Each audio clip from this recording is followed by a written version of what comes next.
Bonjour et bienvenue sur Amal TV où cette fois-ci on vous présente non pas pas simplement qu'une vidéo, mais aussi notre nouveau décor dans lequel maintenant on va tourner toutes les différentes Mal TV. Alors j'espère en tout cas qu'on va tourner un maximum dans ce nouveau décor qui nous semble bien sympathique. Et aujourd'hui donc on va enchaîner sur une nouvelle vidéo qui est un top 8 spécial Halloween, voire un top 9 d'ailleurs, enfin bref, vous verrez. Avec Céline alias Frigorifia, Vampirella, on ne sait pas, on verra bien en tout cas, et on vous dit à tout de suite pour la vidéo. Bon bref, là, donc sur ce top 8, on va vous présenter en fait différents jeux pour Halloween. Qui sont en fait 9, parce que c'est un top 8 avec 9 jeux. Pourquoi 9 jeux? Parce qu'en fait on en a rajouté un finalement au dernier moment. Voilà. C'est super comme déco, mais maintenant il faut la bouger pour montrer les jeux. Mais d'abord, alors je vais commencer par Villainous pour être complètement dans l'ambiance pour Halloween. Villainous, petite nouveauté, oui, c'est encore une nouveauté, il a peut-être un mois, 2 mois maintenant. Mais voilà, je trouve que pour Halloween, c'est le moment de le ressortir. C'est un super jeu. C'est un jeu Disney. Il ne faut surtout pas s'arrêter au côté. C'est Disney. On joue les méchants. Voilà, les méchants de Disney.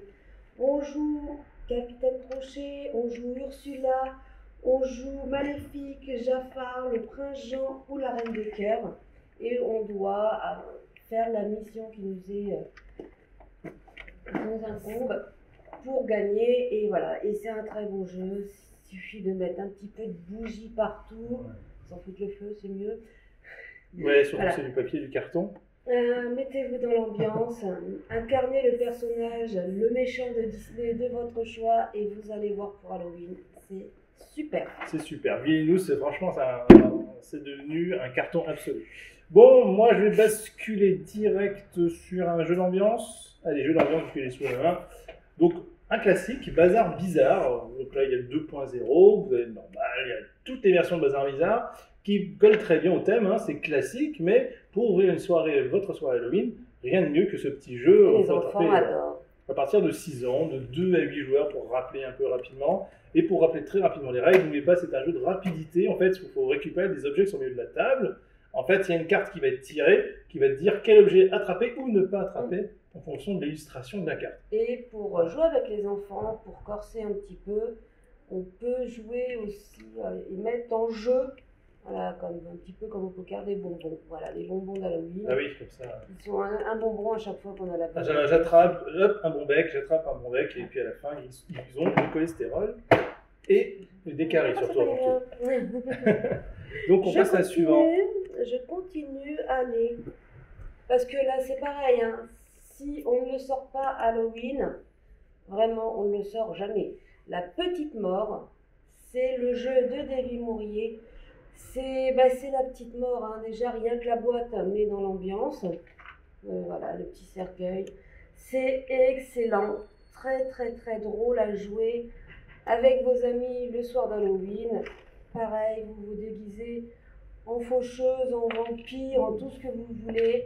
Et vous sortez la Petite Mort, c'est le meilleur jeu d'Halloween. Et l'avantage, c'est qu'on peut même y jouer pendant d'Halloween parce qu'il est très drôle. Voilà, la Petite Mort, Halloween, tout au long de l'année, pas de souci, on peut y jouer. Allez, je continue avec Shy Monster, un jeu que 2 joueurs. Alors là, c'est excellent parce que c'est un jeu 2 joueurs en fait qui est tout bête en fait. On va avoir un donjon, il faut explorer. Donc il y a un des joueurs qui joue le méchant, l'autre qui joue l'explorateur, qui va venir piller le donjon. Et en fait, c'est un petit jeu bluff, en mémoire pas trop. Non, il n'y a pas trop d'indices de mémoire. En fait, on va parcourir un petit peu, on va dire, tiens, est-ce que je vais aller, est-ce qu'il y a un monstre ou non. L'idée, c'est de construire aussi le donjon pour piéger l'explorateur. Donc c'est sympa, c'est très rapide, ça joue de 10 à 20 minutes. Et comme il faut éviter les monstres, voilà, éviter les monstres. Il y avait un petit côté Halloween qui était Shy Monster, des monstres qui sont timides. Mais c'est forcément dans le thème. Petit jeu, pareil, pour ouvrir votre soirée. En attendant les autres invités, ou si vous faites un Halloween tristement à 2. Donc ça, c'est à vous de voir, on ne juge pas. Mais on n'est pas obligé d'y jouer le soir d'Halloween, c'est la période d'Halloween. C'est la période d'Halloween, c'est vrai. Spooky. Spooky, un jeu de fantômes. Ouais, on peut pas faire Voilà. de fantomatique. C'est un jeu à bas. Les jeux à bas pour les enfants sont fabuleux. Il n'y a pas à dire. C'est de 8 à 99 ans. Pas non, même si votre arrière-grand-mère a 102 ans, il n'y a pas de souci, elle pourra jouer. C'est de 2 à 5 joueurs, c'est des petites parties d'une demi-heure. C'est très immersif. Les enfants, on se retrouve vraiment ce côté un petit peu C'est de une prise peur. prise de risque. De peur parce que c'est le côté fantôme, mais ils vont pas en faire des cauchemars parce que ça reste quand même très mignon. Et c'est le jeu parfait pour jouer en famille à Halloween. Il est très très sympa, Spooky. Voilà. N'hésitez pas, Spooky, les yeux fermés. Les enfants vont adorer, vous allez passer un bon moment aussi. Et entre adultes aussi, parce que c'est sympa, c'est un jeu de prise de risque avec des dés. Et les adultes vont y aller un petit peu en mode. Et le matériel est très beau, les illustrations sont très belles aussi. On enchaîne encore sur un petit jeu. Un petit jeu? Ouais. Monster. Mais c'est plus un si petit jeu que ça. C'est un moyen jeu, en fait, c'est Big Monster. C'est des monstres, on est sur des explorateurs spatiaux qui vont aller dans différentes planètes et on va essayer de construire cette planète-là. Enfin, je sais pas comment dire, on va appeler ça des tableaux en gros. Donc on va récupérer des tuiles de monstres et on va construire ça. Et il faut essayer d'optimiser ses points. Donc c'est un jeu qui est assez malin parce qu'il a plusieurs configurations. Donc en 1 contre 1, on va se retrouver vraiment en mode duel. À plusieurs, on va se retrouver en mode équipe. Ça, c'est très intéressant de pouvoir jouer en équipe. Les différents modes de jeu vont permettre un petit peu de faire des différentes stratégies. Parce que quand on joue en équipe, forcément, on va avoir une stratégie d'équipe. On peut jouer si on veut chacun pour soi. Donc il y a encore une autre façon de jouer. Et 1 contre 1, il y a un côté plus réfléchi, un peu plus poussé. Donc voilà. Donc Big Monster, c'est très sympa. Et les monstres sont adorables. Et les monstres sont adorables.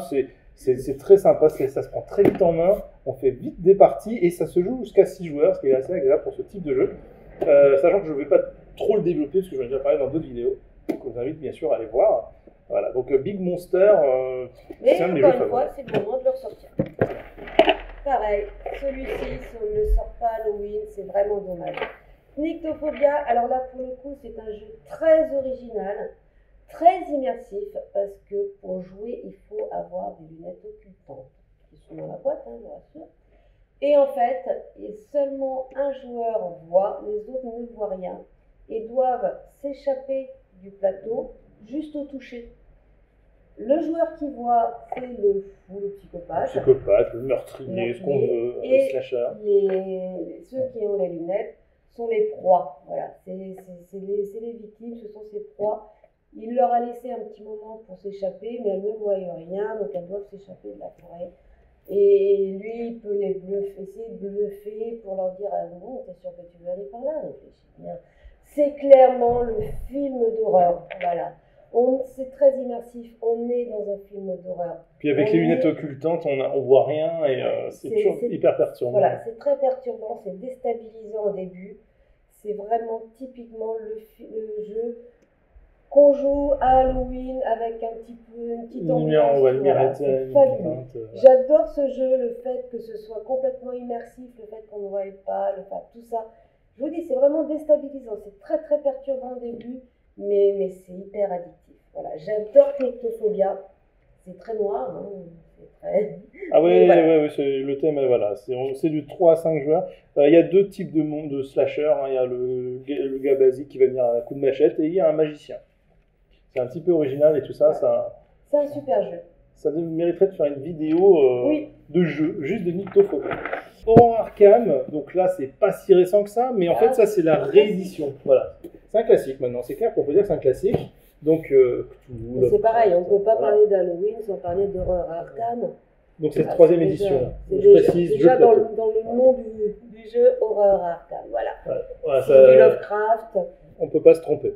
C'est un gros jeu expert, donc c'est lui le 9e jeu au final qu'on a mis sur le top 8, parce que je me suis dit que c'est quand même un peu bizarre de ne pas parler d'Horror Arkham lors d'Halloween. Donc Horror Arkham, c'est assez immersif, hein, pour ceux qui connaissent déjà le jeu, et pour ceux qui ne connaissent pas encore, je vous le dis. En fait, vous allez parcourir Arkham, il va se passer plein de choses, plein de monstres vont apparaître, il y a une sorte d'enquête un petit peu narrative à faire, et on est des simples humains. Alors, il va y avoir des compétences, hein. Il y en a qui sont journalistes, d'autres qui sont des policiers, choses comme ça. Vous avez quand même des bonus, mais les monstres sont hyper balèzes, donc vous n'allez pas chercher le combat, vous allez chercher d'abord à vous en sortir et à résoudre l'enquête pour pouvoir essayer de progresser dans le jeu. Et voilà, c'est très sympa. Cette nouvelle édition apporte des plateaux plus modulables, un matériel, une belle refonte. Ça joue de 1 à 6 joueurs, parce qu'on peut jouer tout seul. Oui, et il y a vraiment ce côté Lovecraft, Lovecraft, ouais. l'ésotérisme, Et le ça surnaturel, fait, c'est vraiment, voilà. C'est 2 ou 3 heures, du coup on peut faire une soirée complète autour de ça, avec une bonne ambiance. Sachant que si je ne me trompe pas, ils avaient mis à disposition des bandes son pour pimenter un peu votre soirée. C'est plutôt pas mal pour pouvoir faire une petite ambiance. Alors, Obscurio. Voilà, Obscurio. Alors j'aurais pu mettre aussi Mysterium, mais Mysterium étant plus connu, je parle d'Obscurio. C'est les mêmes qui ont fait ce jeu, même Mysterium, Dixit, Obscurio. Et Obscurio, c'est un de mes petits coups de cœur du moment. Alors, quand Dixit est sorti, j'ai adoré, c'est magnifique, c'est un très beau jeu. Voilà. Mysterium, pareil. Obscurio, pour moi, les dépasse largement. Et toujours dans le même principe, des cartes avec des illustrations magnifiques. C'est vrai que quand on aime ce côté un petit peu surréaliste, c'est sublime. C'est sublime, ouais. Alors, en plus, ça se passe dans une bibliothèque. Voilà. Alors, par contre, je ne comprends pas le postulat de départ, puisqu'il faut s'en sortir. Oui, c'est ça, en fait, des magiciens qui entrent dans une bibliothèque magique, qu'est-ce qu'on a tiré par l'appât du gain pour les artefacts, et en fait, on est dans une bibliothèque, on y reste. C'est vrai, en fait, on n'a pas envie de s'échapper de cette bibliothèque. Imaginons qu'on a vraiment très faim. Parce que déjà, le premier, il faut qu'on sorte parce qu'on a très faim. Donc, il y en a un qui joue le grimoire, qui doit faire deviner aux autres, avec des petits pointeurs qui sont en plus aimantés, donc c'est très pratique, des indices. Des tout petits indices pour faire trouver aux autres joueurs. Quelle porte choisir. Voilà.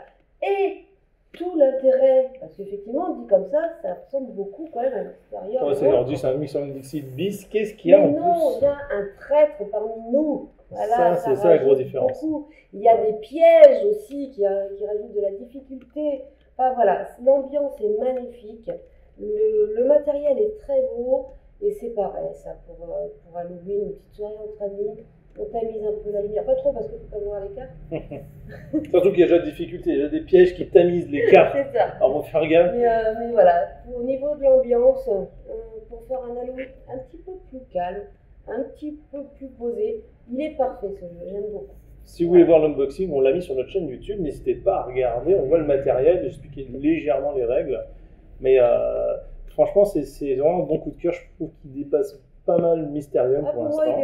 Pour moi, il dépasse. Ouais, c'est clairement, on sent qu'il y a une refonte, une volonté d'aller plus loin que Mysterium dans ce jeu et d'avoir corrigé pas mal de choses qui fait que Mysterium sur le long terme, il manquait un petit quelque chose.